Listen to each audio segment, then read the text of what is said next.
kita mesti lihat juga tentang tertib prosesnya, tentang adabnya. Bagaimana adab yang benar sehingga dalam menunaikan ibadah itu juga melahirkan ketenangan, tidak gelisah, tidak khawatir karena dilakukan dengan cara-cara yang benar. Pun demikian ada adab akhlak yang mengiringi sehingga dalam konteks beribadah itu kita juga melakukan dengan cara-cara yang dibenarkan secara syariat. Dalam konteks ini menjadi banyak perbincangan kekinian bahwa tidak sedikit jemaah haji kita batasi, misalnya yang datang dari Indonesia, dari satu proses yang kiranya tidak semestinya untuk dilakukan menurut hukum-hukum yang berlaku dari pemerintahan Saudi, dan begitu pula dengan ketentuan dari negara Republik Indonesia.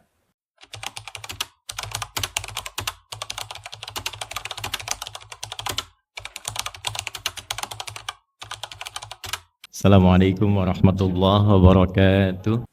Terkait dengan keberkahan ini, tentu kita sangat mendambakan itu semua, meliputi seluruh kegiatan yang kita lakukan khususnya dalam keseharian kita, terlebih dalam konteks ibadah.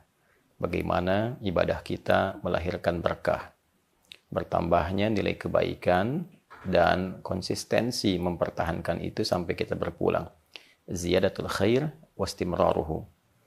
Demikian hasil dari semua ibadah, baik itu bahkan dimulai dari prosesnya, bahkan hingga kemudian kita selesai menunaikannya dan berpotensi mendapatkan hasil dari itu semua dalam aktivitas kehidupan kita. Bagaimana sholat yang berkah, baik dalam prosesnya, baik ketika dijalani, dan juga baik setelah menunaikannya. Pun demikian dengan ibadah-ibadah yang lain, termasuk ibadah haji. Maka haji dikatakan berkah bila disiapkan dengan baik, dilakukan dengan baik, dan mendapat hasil yang baik, merubah pelakunya menjadi lebih baik.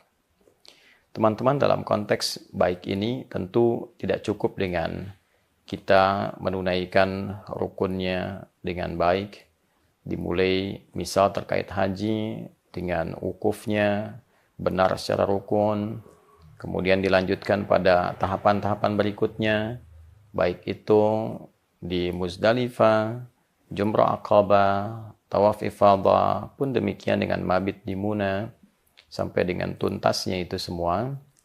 Lebih daripada itu, kita mesti lihat juga tentang tertib prosesnya, tentang adabnya.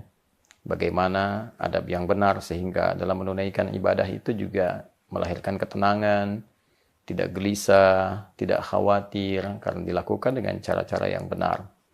Pun demikian ada adab akhlak yang mengiringi sehingga dalam konteks beribadah itu kita juga melakukan dengan cara-cara yang dibenarkan secara syariat.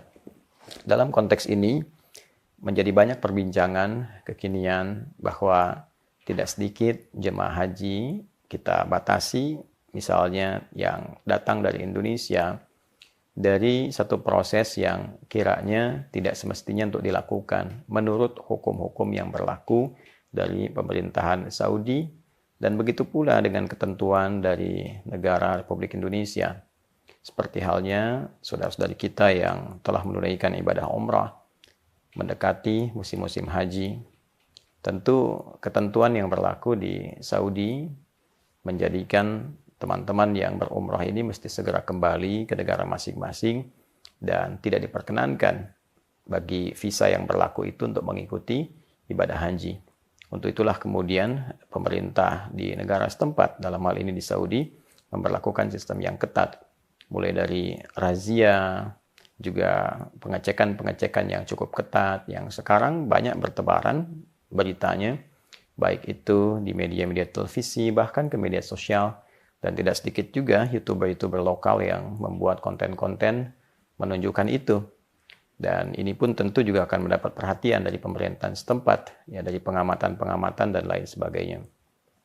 Untuk itu, sesungguhnya ini adalah konfirmasi tanda awal bahwa ibadah yang sangat penting, ibadah yang memiliki nilai yang sangat tinggi juga harus disertai dengan menjunjung etika yang tinggi pula. tertib yang tinggi pula.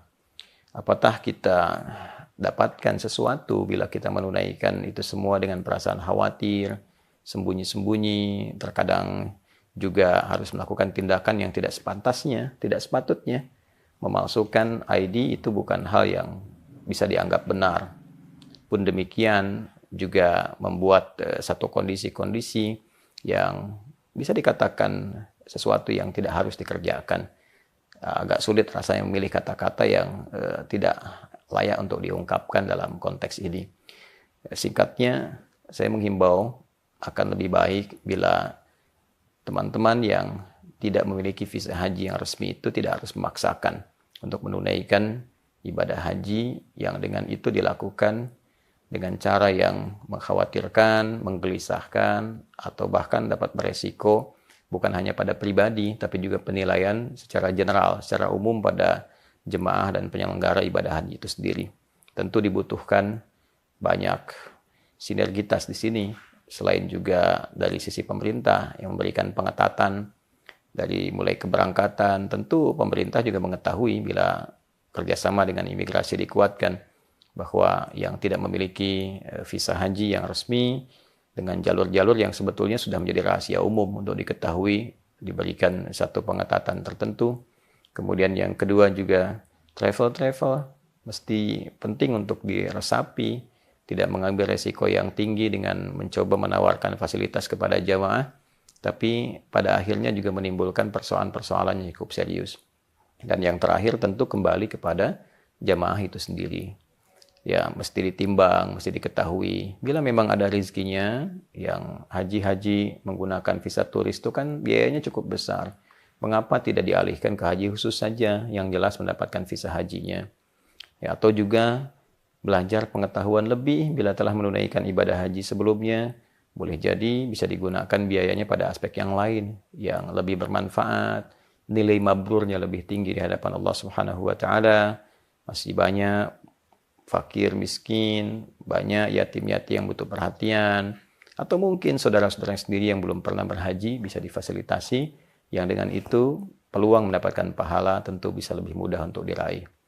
Adapun faktor-faktor lain, yaitu barangkali bisa menjadi perbincangan untuk ke depan, khususnya dari segi penyelenggaraan, dari segi juga bagaimana memberikan peluang kepada masyarakat Indonesia, yang kita ketahui bersama tidak mudah mengumpulkan rupiah demi rupiah, kadang menjual aset, menjual tanah, menjual kebun untuk berangkat. Tentu bila ada kebijaksanaan lebih untuk bisa mempercepat keberangkatan itu dan menempatkan sesuai dengan syarat-syarat dan ketentuan dalam syariat, tidak memaksakan bila memang belum ada satu biaya yang sudah pasti didapatkan, sehingga kiranya penting dipertimbangkan dana-dana talangan itu, sehingga tidak harus menjadikan antrian itu berlaku cukup panjang. Ya, tidak harus kemudian ditalangi untuk apa berkumpul dan menunggu cukup lama. Bila memang uangnya ada, diberangkatkan. Bila memang belum ada, ditabung. Sehingga dengan itu juga maslahat untuk semua. Ya, kecuali memang ada pertimbangan-pertimbangan yang lain di luar teknis-teknis ibadah. Secara singkatnya, kami sekali lagi mendoakan.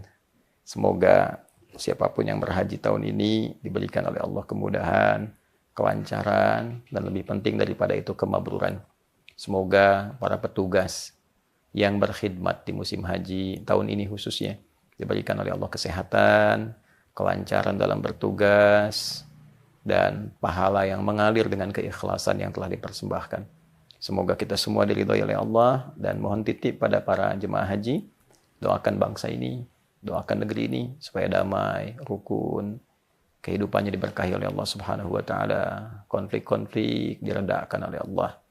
Semoga Allah berikan hidayah pada para pemimpin, Allah berikan rahmat kepada para rakyat, masyarakat, dan menyatukan kita dalam kebaikan yang diridhai oleh Allah Subhanahu wa Ta'ala.